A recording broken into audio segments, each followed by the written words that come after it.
पटामुंडाई कार्यकारी हेब 4 मेगा प्रकल्प अंचल चाषी दुख खूब शीघ्र हेब दूर जल निष्कासन जलसेचन और पानीय जल समस्यार स्थायी समाधान पर पटामुंडाई कार्यकारी हेब 4 मेगा प्रकल्प एने विधानसभा स्टैंडिंग कमिटीर निर्देश क्रमे गतकाली जलसंपद विभाग एक उच्चस्तरीय कमिटी प्रकल्प स्थान परिदर्शन कर राजनगर विधायक पटामुंडाई जलसंपद विभाग अधीन 4 मेगा प्रकल्प करने विधानसभा राज्य सरकार दृष्टि आकर्षण करते प्रकल्प गुड़िक मध्य रही पटामुंडाई हलभारे मेघा उठा जलसेचन प्रकल्प श्रीरामपुर रे आनिकट निर्माण मदनपुर कट प्रकल्पर पुनरुद्धार पटामुंडाई अंचल जलसेचन और जल निष्कासन समस्यार स्थायी समाधान मुख्य जंत्री अविनाश रावल नेतृत्व में उच्चस्तरीय कमिटी 4 प्रकल्पर क्षेत्र परिदर्शन करिसेंती। आमे डिपार्टमेंटाली रिलेटेड स्टैंडिंग कमिटी विधानसभा तार निर्देश क्रमे राजनगर विधायक महोदय किसी दाबी रखी जलसेचन आउ जल निष्कासन एवं ड्रिंकिंग वाटर बा पीवा पानी विषय से सब गुड़िक प्रस्ताव को वैषयिक क्षेत्र परिदर्शन निमंत्रण आम आसलु पटामुंडाई केनाल को धीरे धीरे आम लोक मान द्वारा क्षेत्र जगह आम अवरोध कर सारूनी पटामुंडाई केनाल पानी आसी पहुंचला बेलू समय असुविधा होता जो डिमांड थिला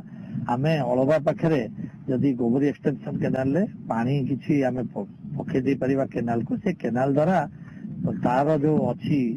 सेचक्षम जमी जो गुड़ाक होउछि बर्तमान इरिगेशन से गुड़ाक सहजरे इरिगेशन हो पारिबो ताकू पानीर आवश्यकता मधुर पानी मेंटेइबो एवं सेठी जदि आईएसएस करा जाए आमे भाबुछु हमर तो आउरे वैषयिक अनुधान पर निष्पत्ति निया जिवो किंतु आमे प्रिलिमिनारीली भाबुछु जदि आईएसएस करा जाए ताले ग्राउंड वाटर रिचार्ज हो पारिबो और ब्राह्मणी रे जो लुणी पानी जाउछि ऊपर को से लुणी पानीटा जीवाटा कमी जिवो जलसेचन जल निष्कासन एवं पानीय जल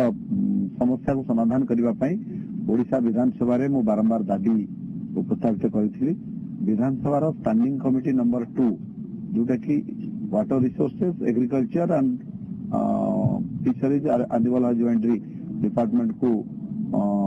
बिलोंग करुच्ची से स्टैंडिंग कमिटी निर्देश मुताबक आज chief engineer drainage chief engineer megalift एवं चीफ इंजीनियर महानदी बेसिन आमर चंडीखोल सहित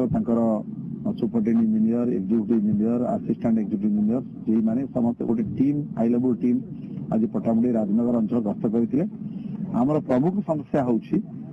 अलभा गंडाकिया जो पटामुंडाई केनाल अच्छी से केनाल टी अण मौसम समय शुखला पड़ जाउछि चाषी माने रबी फसल कर पारना तेणु ताकू सबुदिन